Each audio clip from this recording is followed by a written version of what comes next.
Melissa Fallon-Korb.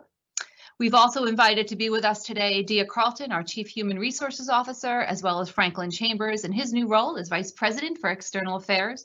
And of course, Acting President Dennis Craig is with us as well. So to start us off, I'd like to ask Melissa Fallon-Korb our first question. And the question is, why are we testing students less frequently when we bring more students onto campus? Hi, thanks for the question, Karen. When we announced that we were going to test people every 2 weeks in the last town hall, that was following guidance from SUNY that we had. That was the minimum. We've since revised that plan, and we will be testing students and employees every week, and mandating it every week. So that has been changed, and that's one of the. It's a great example of how feedback is helping us to shape our plan, and will continue to do so. Great, thank you, Melissa. I think the next question I'm going to ask Dia to answer, and the question is, what will the person requirements for staffing be related to student-facing offices? Another good question, and what we are planning to do for the spring is put together a staffing plan in conjunction with our cabinet and our directors that will focus on population density. It will focus on making sure that we are following all of the procedures, and we're going to look at what's happening in the communities around us with respect to the rate of positivity. We also will look at a rotational schedule and a liberal telecommunication schedule. So with all of those things in mind, we are hopeful that we will be able to come up with a plan that meets everyone's needs, allows employees to continue to be engaged on campus, but also work remotely and continue to be as productive as we have found our telecommuters to be. Thank you, Dia. As a follow-up to that, we did have another question asking, will there be any flexibility for staff and faculty managing children in a hybrid/remote school situation? There is, in the sense that we will continue to have a liberal telecommuting policy. And I will say this, there's nothing under the ADA. There is not a particular policy in SUNY that relates to childcare, but we are looking at everything that we can do with respect to making sure that employees are able to work and do it in a comfortable environment, whether it's at home or on campus. And so if you work with us in HR, we will try to work with you. And we also have some leave programs that have been put in place just for the COVID-19 situation. So reach out to us and we will try to assist you in every way we can. Thank you so much, Dia. You and your team are doing a great job. I have a question now for Amanda. Can the residence hall occupancy rules be further explained? Are students living in singles during the spring? How are the bathrooms being assigned? I've received multiple questions regarding this. Sure, thanks. So the occupancy in the residence halls this spring will follow a low density model.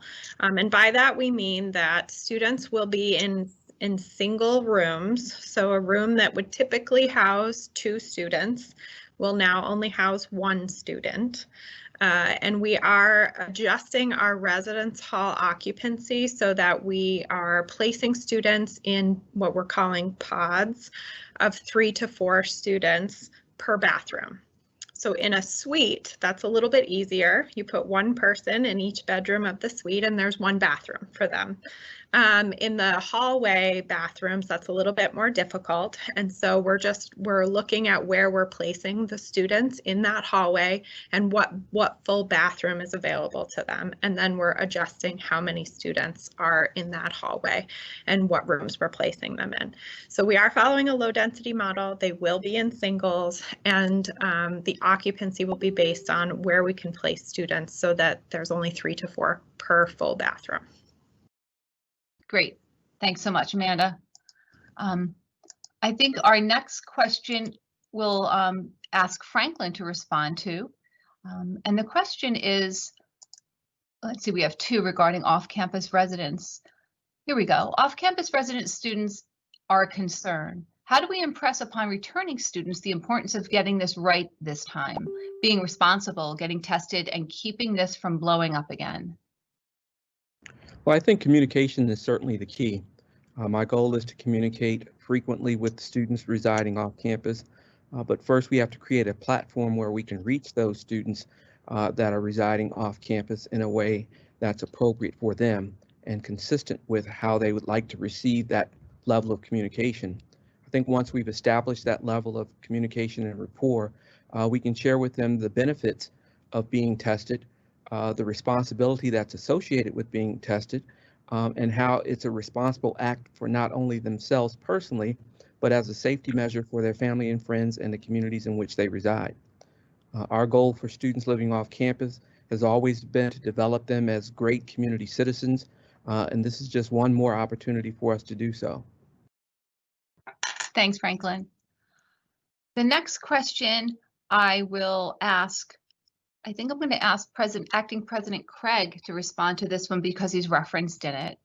Why did the acting president's message encourage social activities Thursday, Friday, and Saturdays when that suggests that classes on Friday are unimportant? Yes, thank you. Good question. So in my discussions, particularly in the city and with students, and with Gabby Cesare, what our students are doing out of class Thursday, Friday, and Saturday evenings is of the utmost concern. Those are frequent points where potentially all goes wrong. There's lots of social situations that involve crowding, unsafe practices, and I think that, having worked, many generations at different colleges, our students need to see and hear that there are alternatives to activities that I think, become, normalized. Many of our students seek other types of activities, and we all know that they're very influenced by their peers. So if we can have a social model for those evenings that are most frequently associated with drinking and socializing or whatever behaviors are that are people huddling indoors in groups that aren't safe, I think we can really make some headway into monitoring and just working with our students a little bit better so we can remain safe. Thank you. The question is for our provost, Leomar Kahanov. Why are faculty who don't wish to teach face-to-face not allowed to teach from home? We're teaching online primarily to protect vulnerable faculty members. Are we expected to quarantine them in their homes? We will not be in the classroom, but in our offices and moving down busy halls, as well as sitting in unventilated rooms with committees. So that should go to Leomar. Sure. I hope I'm understanding the question correctly. We're not requiring anyone to teach either in the classroom on campus or remotely. We're providing the flexibility for those who wish to be on campus and for those who wish to teach from home to do so. We have about approximately half of our students who want to be in each place. So it works well to allow that kind of flexibility for our faculty as well. Thank you. Okay, here's one for Melissa. And the question came in through the submission earlier in the week. How are we checking on the mental health of our campus community members who are exhausted and dealing with relenting upheaval? I think that can go to Melissa, and then perhaps Dia might have something to say as well. Great. Yes, thank you. That's a great question. We at the Counseling Center, we primarily, our constituents are the students, so I can speak to that. And but the Health and Safety Committee has been working with Dia on the mental health for employees. For students, we have developed at the Counseling Center a new group modality called coping circles to help students with just, it's very isolating to be remote learning and to just get together and have a support system facilitated by a counselor, of course, so that they can connect and talk about how hard it is and support each other. And the Counseling Center is able to keep expanding the number of coping circles so we can meet the needs of students who want this type of connection with their peers and other and a counselor. We of course would have individual counseling, and we do run regular groups which are online as well. And so all of the usual things that the Counseling Center offers, but we have a health educator as well who's been working very hard around kind of messaging for resilience and coping with COVID, as well as offering daily breaks, encouraging people to take breaks, and she has lots of different things each day of the week, and is offering mindfulness group activities. So we really are working to make sure the students are in a very good place. Karen Munson is our Employee Assistance Program Coordinator, and she's been reaching out, and she has a big stress management program coming up that she's bringing to campus, I believe November 30th. So watch for information about that. And then I'll let Dia talk a little bit more about employees. First, let me say that it would be rare to find among us anyone at this stage, any employee who's not both physically and emotionally fatigued, because this has been a stressful time, not only for our nation, but for our campus. So we recognize that. And I think Melissa did a great job answering the question. Some of the things that she mentioned, we will also be transferring to employees.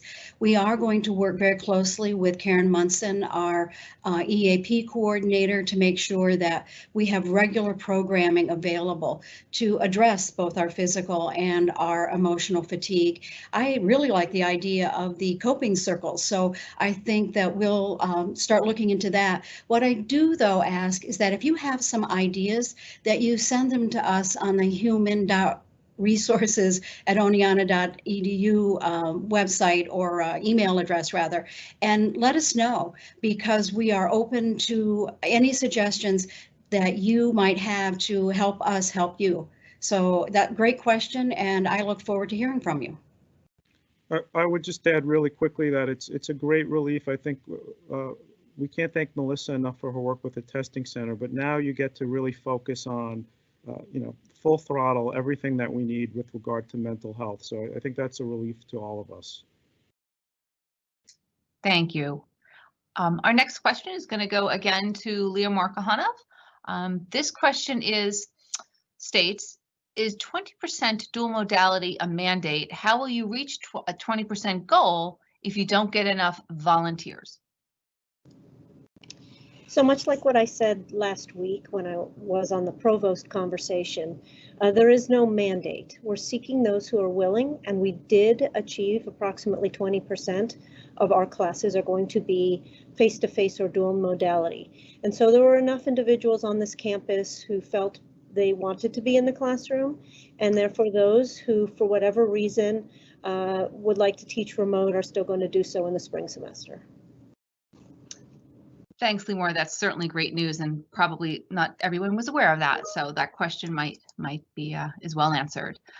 Our next question, I think I'll throw to Melissa again. Sorry, a lot of health and safety questions.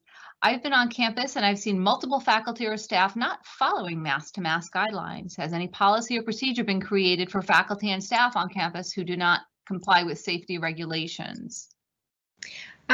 Yes, but I'm going to pass that one to Dia, because that's really coming out of her office, so she can speak to that. Thank you, Dia. We do have procedures in place. In the spring and summer, we met with your union representatives, and we agreed that we would treat this in a modified disciplinary manner.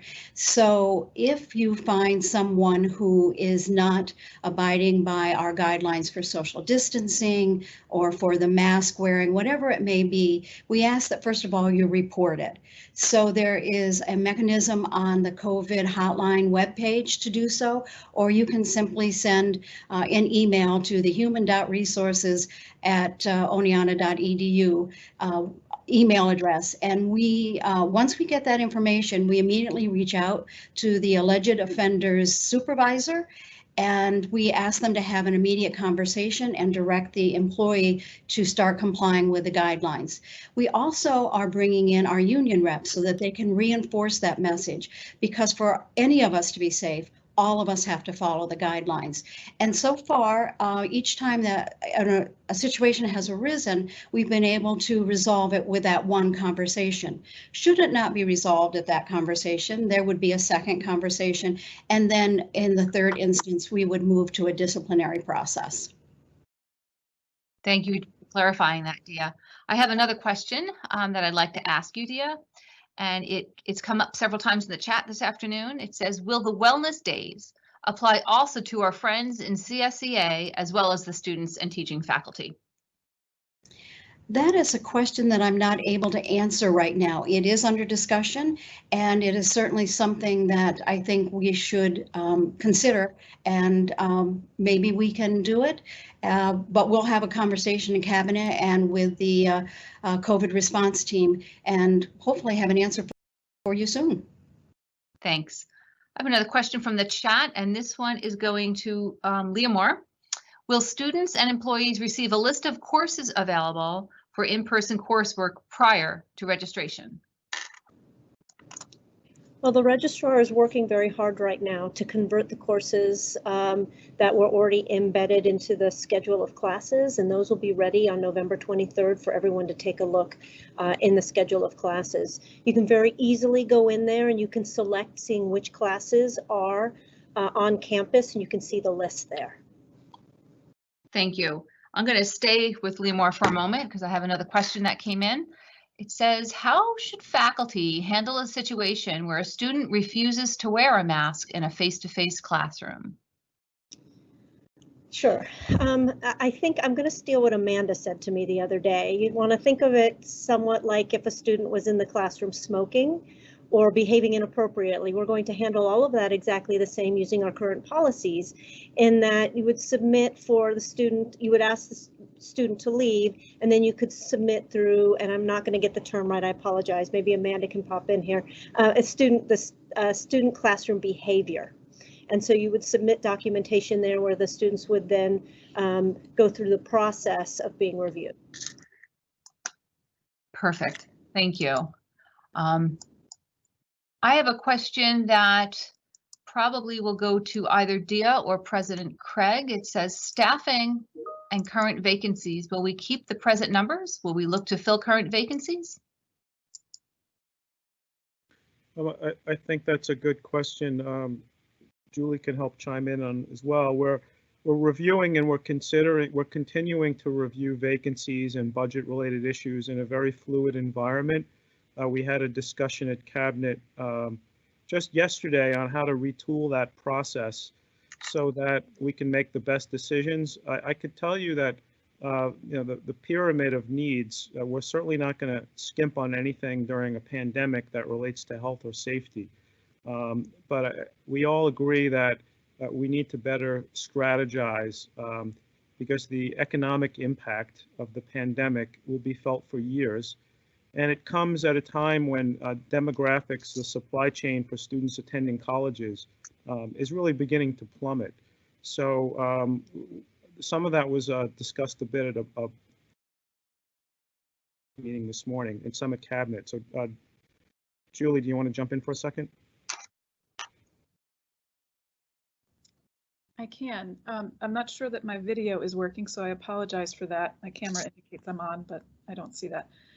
In any case, yes, we're looking at basically the discussions around all of the vacancies that we have, in our regular monthly vacancy review has to include those vacancies that we've deferred in previous discussions. And so we do want to expand kind of our view of that so that when we are looking at new vacancies, we're also looking at those that we've deferred before. And as we go into the spring, priorities may be shifting in terms of what we previously put on hold does not make sense to keep on hold through the spring and or as we go into the fall, because as many of you know, it takes time to do a search, and in some cases these positions we'll have to start searching for the following fall before too long. Thank you, Julie. I have another question here, and we're going to send this to facilities and dining. So that's you again, Julie, sorry. How will the mail and packages be distributed? That's an easy one, I would imagine. I think it is an easy one. So currently our mailroom is staffed, and we will continue to deliver packages and mail to departments and offices as we are now. And that is the plan as we continue through the spring. We'll certainly look at contingency plans for any potential upticks or situations where we might not be able to get those packages out. You know, say a mailroom employee becomes ill, we'll have to have a contingency plan for that. Additionally, depending on situations in the spring and the criteria, then, you know, we may be able to have the Dragon Express be available through card access into the Hunt Union, so that if an employee has to mail out a package, they could go there to do that. Thank you. I have a question here for Melissa. It says, since we are going to be testing weekly during the spring semester, does this mean that all students and employees on campus must be tested every week? Yes, that's exactly what it means. And it will apply to any students who live on campus or who come to in-person classes. They'll be mandated, as well as we are working that anyone who accesses a facility like the library or a gym would also be mandated to test in the 2 weeks, in the week subsequent to when they use the facility. Thanks, Melissa. And there's a follow-up to your reference of coping circles. Mm-hmm. Many students need a coping circle, but won't ask for it, or at least not through the counseling center because of perhaps perceived stigma. Is there any way to normalize this or change the point of entry? That's a great question. We work very closely with Residence Life. We train their RAs and their RDs to be able to talk about mental health and to help destigmatize it.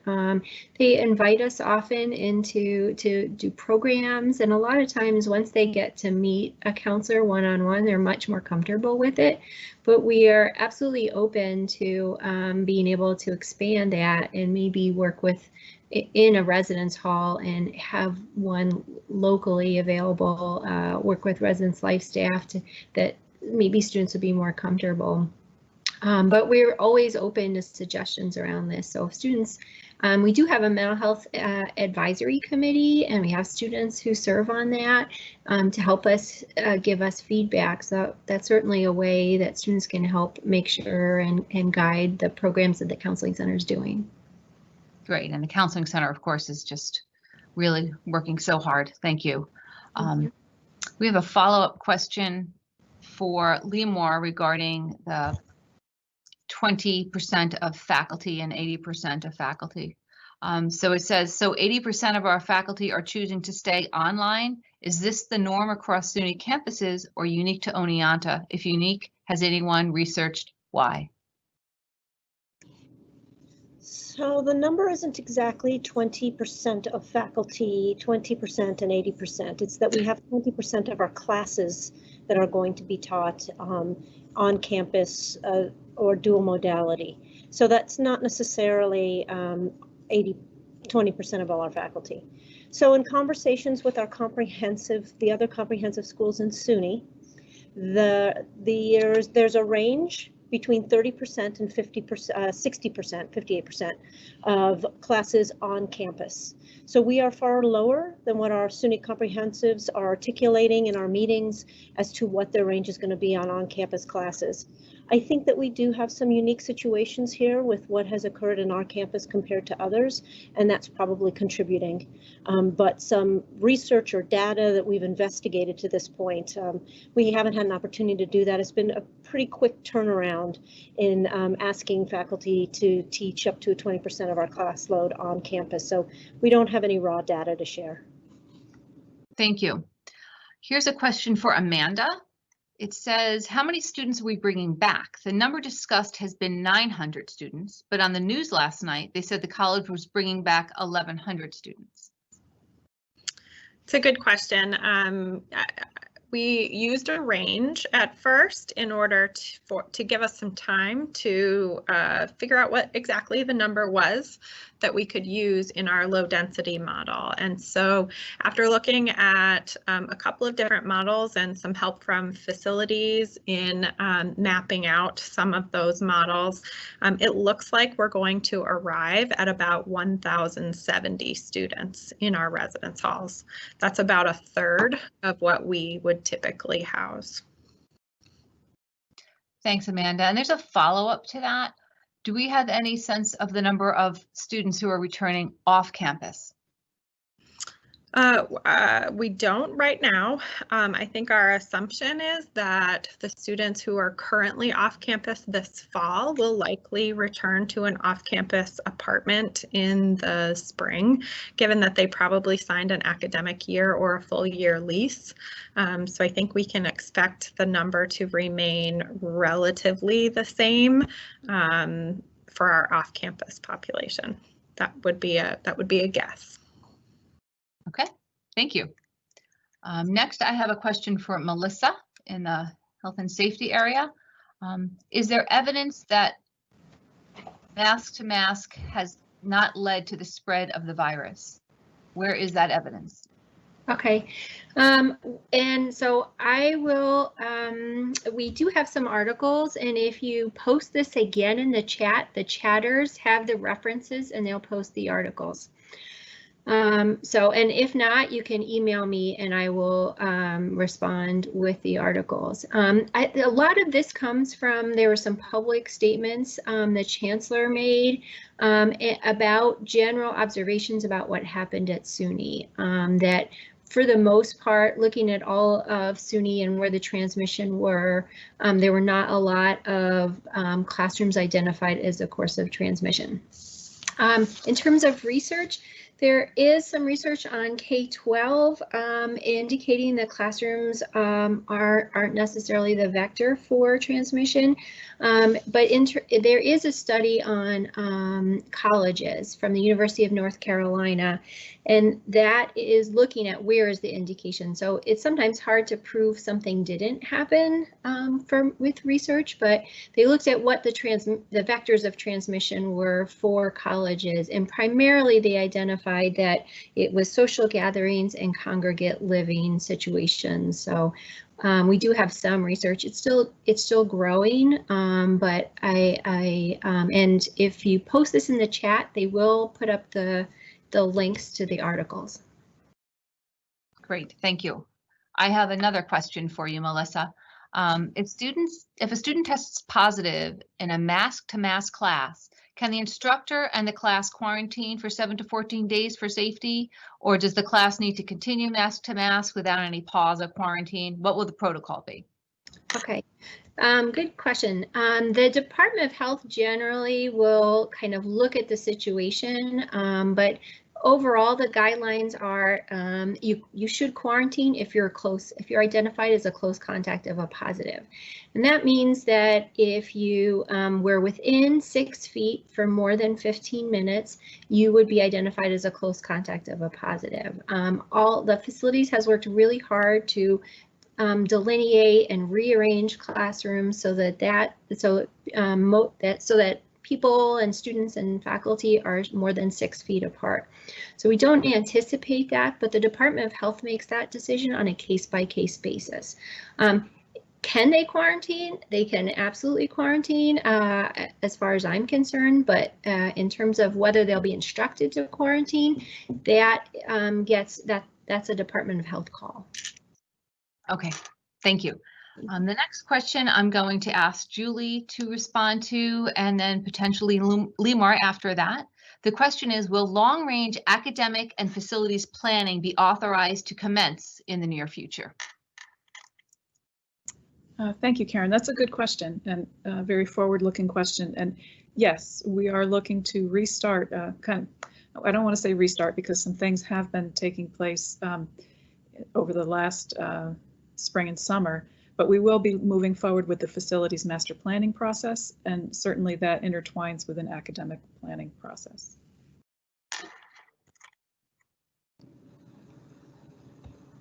Okay. I have a follow-up for Amanda regarding residence life.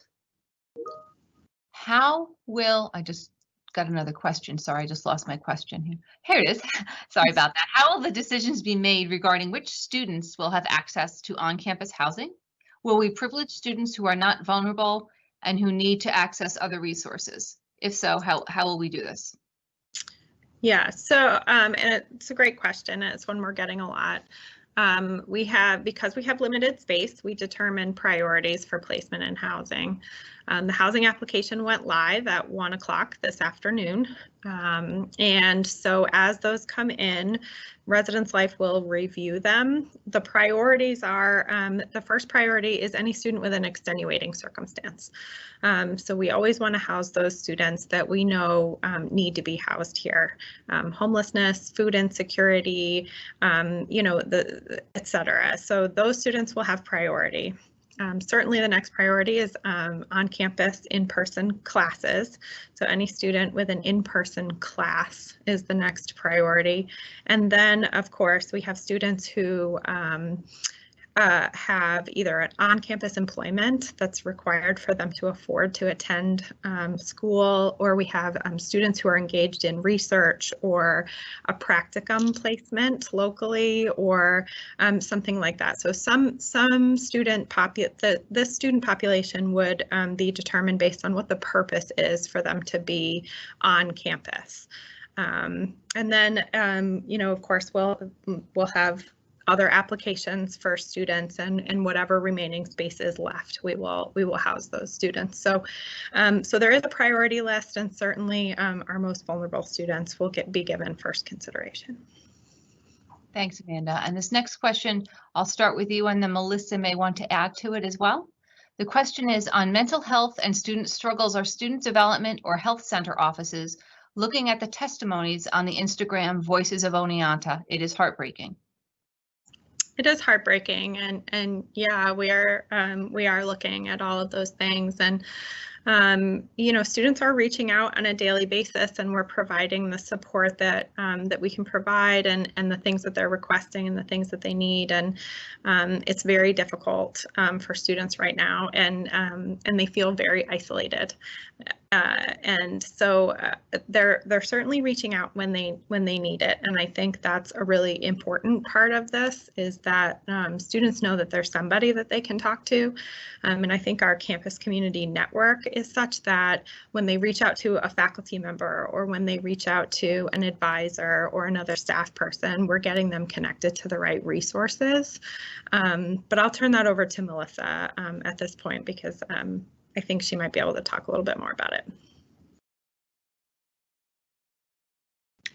Thanks. That's a great question. Yes, we are paying attention and hearing them. We do, and I would echo what Amanda said, we do have a great network. When a faculty member or a staff person identifies someone who's really struggling, they can always call the counseling center and consult, and we talk through what's already happened, what resources, how can we get them. If they're not interested in talking to a counselor yet, can we coach the faculty member, the staff person, to how to support them or how to talk them into counseling. So, and I do know that I think voicing what's happening on venues and social media like that is helpful, because it is very isolating, and it helps to normalize. I'm not the only one struggling. I think in this world where we just put up our best selfies and things that go perfect, it really is important to normalize that the struggle is real, and it's been a very difficult year. So I think venues like that are very helpful, and they often lead to students getting to our office, or us being able to help through a third person. Thank you, Melissa. I have a question for Julie now. It says, explain how facilities, classrooms, bathrooms, in academic buildings and gyms will be controlled and ventilated to stop aerosol spread viruses beyond imperfect mask wearing. Sure. Okay, so the college is following all current and emerging guidelines regarding mechanical and ventilation systems to help reduce the potential spread of COVID-19. So we all know that ventilation is not capable of addressing all aspects of infection control, but modifications to HVAC systems can help in some manner.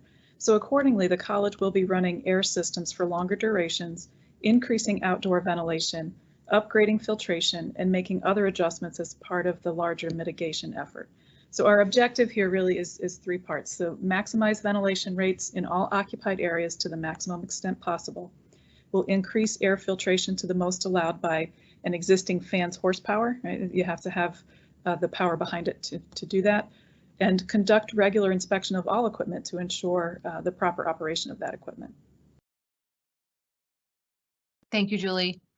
I have a question, and I think maybe Melissa, it could be Lee Moore. I'm not exactly sure who would handle this one. It says, will instructors of in-person classes be informed if a student in the class tests positive? I can answer that. If a student tests positive and they were identified as a close contact, so what happens is when a person tests positive, the Department of Health assigns a contact tracer, and the contact tracer walks that person through the period of their life when they were symptomatic or pre-symptomatic. And they might have been contagious, and they'll say, okay, what class was that? And then what happens is the Department of Health would call me. I'd probably call Amanda, and Amanda would get me the class list, and the class list would be given to a contact tracer, and then the contact tracer would contact all the people in that class.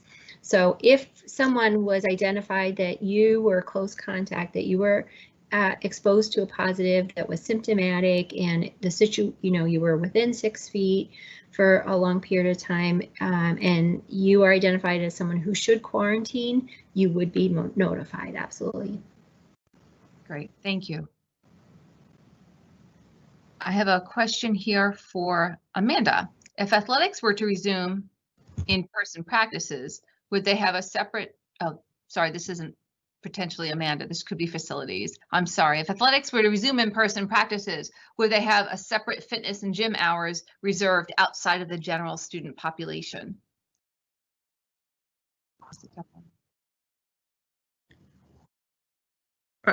Are you okay? I'll answer it, I guess, Okay. or I'll try.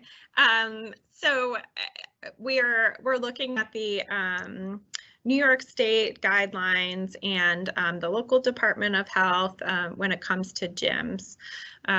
So far, we've not identified a separate gym for athletes. The NCAA's resocialization plan has 3 phases, and those 3 phases are very specific in regarding what the students would be doing during those 3 phases and what the metrics need to be in order for them to move into the next phase. So the student athletes will be monitored very closely. They have to make appointments to go to their treatment, the medical treatment facility, and that will be very strictly regulated.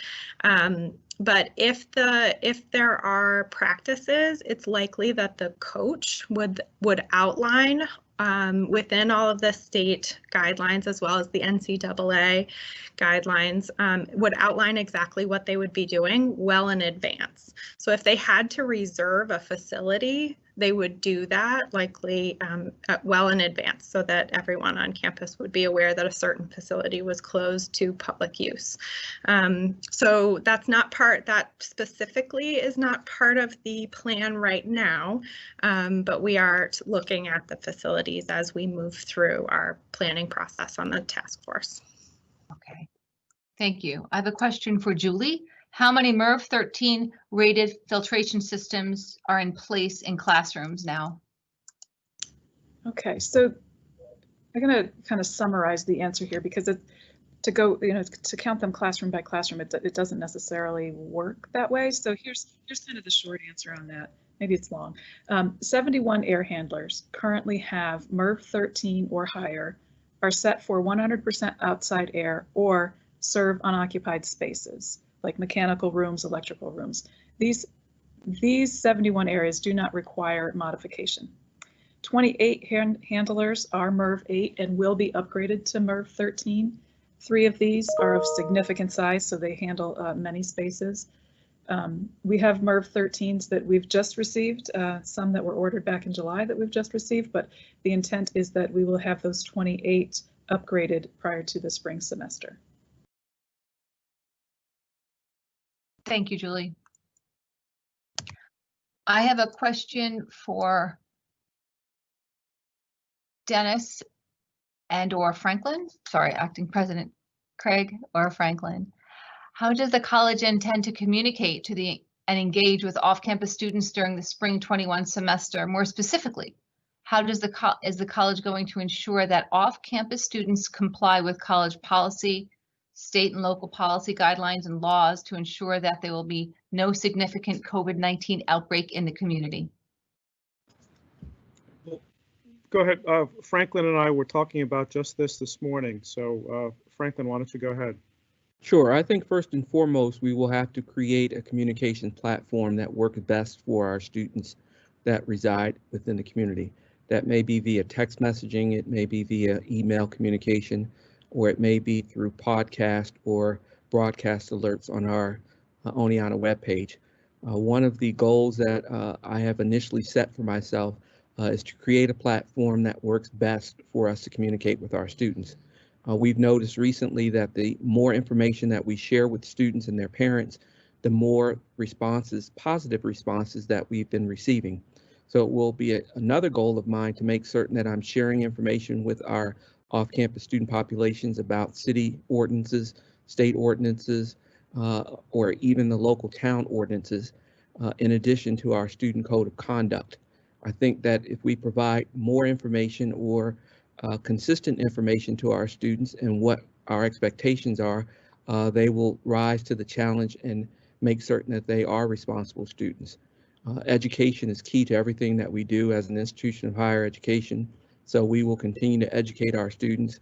We will have campaigns surrounding the campus, both on the bus system that our students use throughout the city, with billboards placed within offices, to make certain that our students are aware of what our expectations are.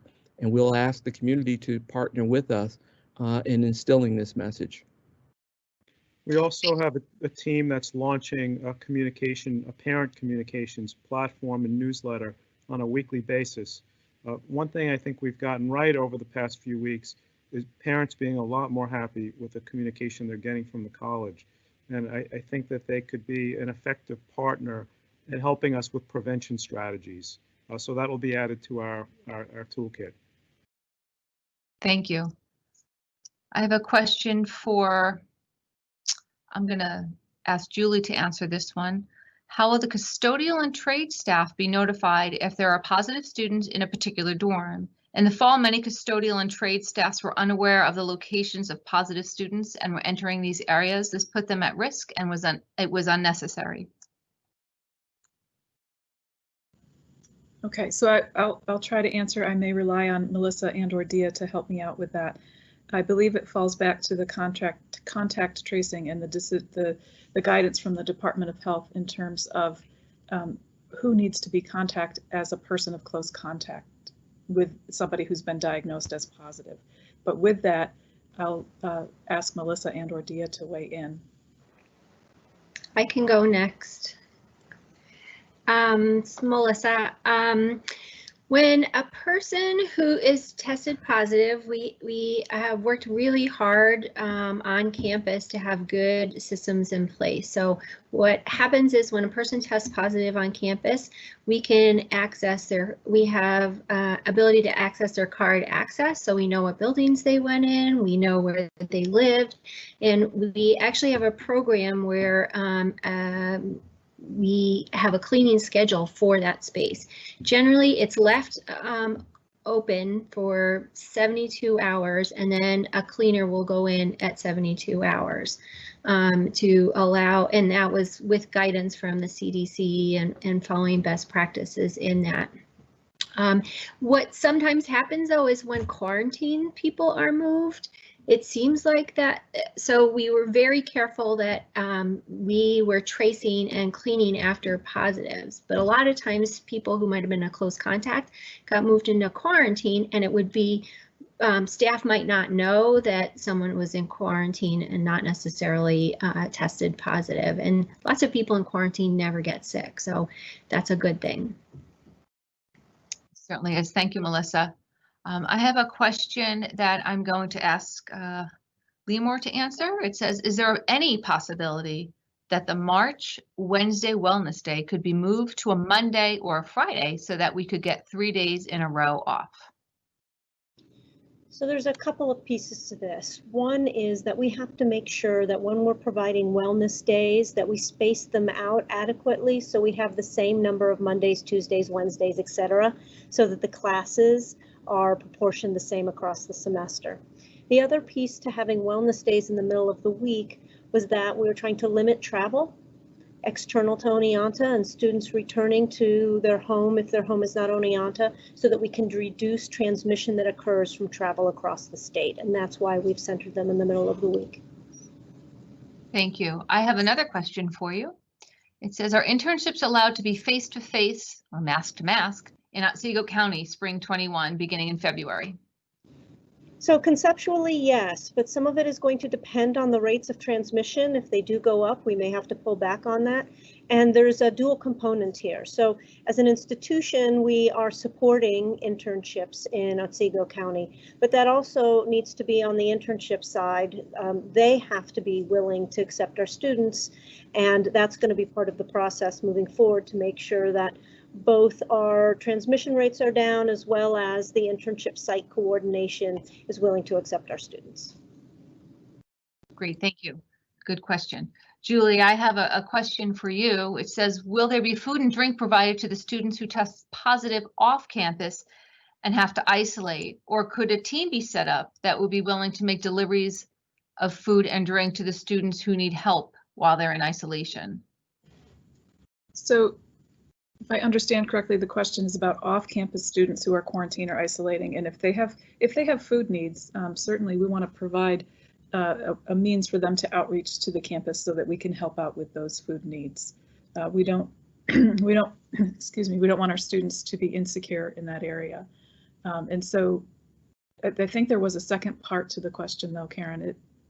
In addition to that, Could there be a team set up to support our off-campus students should that be necessary? So there's a quarantine and isolation team that's working on all of the operational details about quarantine and isolation. And so, this could be certainly something that we add to the list of things that they would want to consider. I'll make note of that and let that team know. Great, thank you. I now have a question for Melissa. It says, does the college have a base level plan if in the event a vaccine becomes available for a geographic area during the spring 21 semester? We would necessarily follow the Department of Health guidance. So it's kind of unlikely when the vaccine comes out that it would be available to students right away.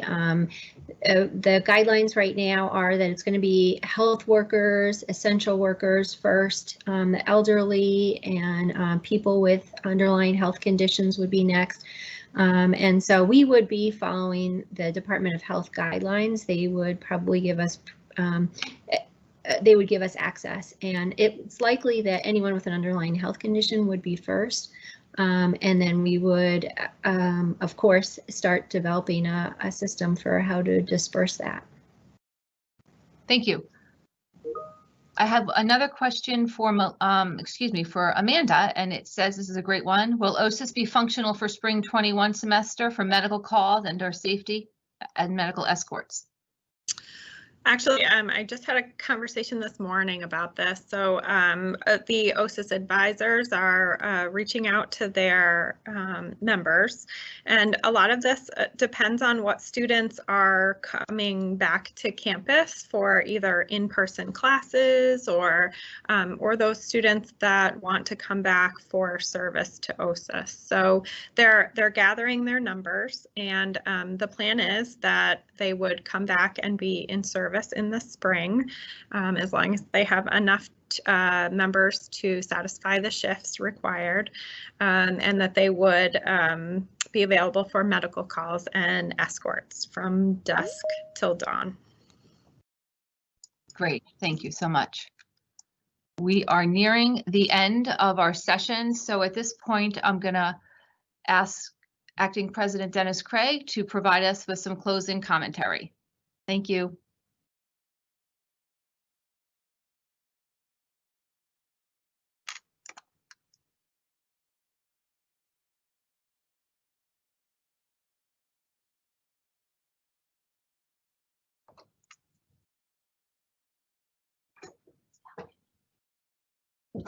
He's on.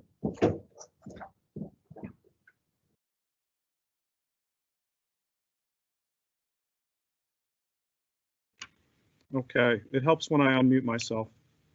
Here we go again. So I wanted to thank everyone for their participation today, but I also wanted to speak directly to some of the chat I saw regarding the petition. So the petition wasn't sent directly to me. I received it. It was forwarded to me indirectly late Sunday night. So my initial reaction was some concern that we knew we had the plan being released on Monday, which would perhaps respond to the following Monday, the 16th, to many issues. But nonetheless, here we are. And the petition, I think, has created an interesting discussion in that the staff in the president's office and others can tell you that we've really been flooded by phone calls and emails that have seen the petition on social media.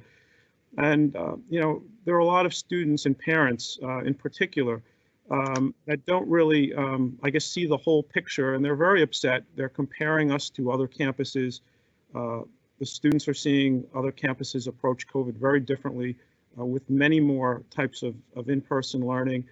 And so it's created, you know, a rigorous dialogue. We will be having a parent-student dialogue later this evening, where the questions will be very different from now. So I think, you know, upon reflection, these discussions are always helpful to go through governance, to go through discussions like this, because then we can really talk to one another. And I think that's all of our goal.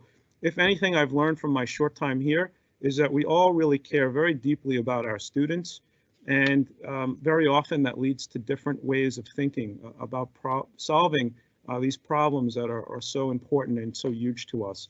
I wanted to close by saying I'm completely aware and can feel the trauma that the campus has been through, how difficult it's been, this journey that we've all been on, particularly here with how things played out early on in the semester. So much has been asked of so many, and I can't emphasize enough again that I feel that we have different ways of reacting to the current circumstances. And we need to continue the dialogue. We need to continue with respect and a feeling that we're being understood. So with our draft plan front and center, I ask now for support and participation to make next semester one that will put us back on the path to the Oneonta that we all know and love. And I'm confident that we can all rise up to the occasion together. So I learned a lot from listening. I hope everyone feels that this was an informative discussion. I know we didn't get to every question, but I'm looking forward to the dialogue ahead. So thank you again, everyone.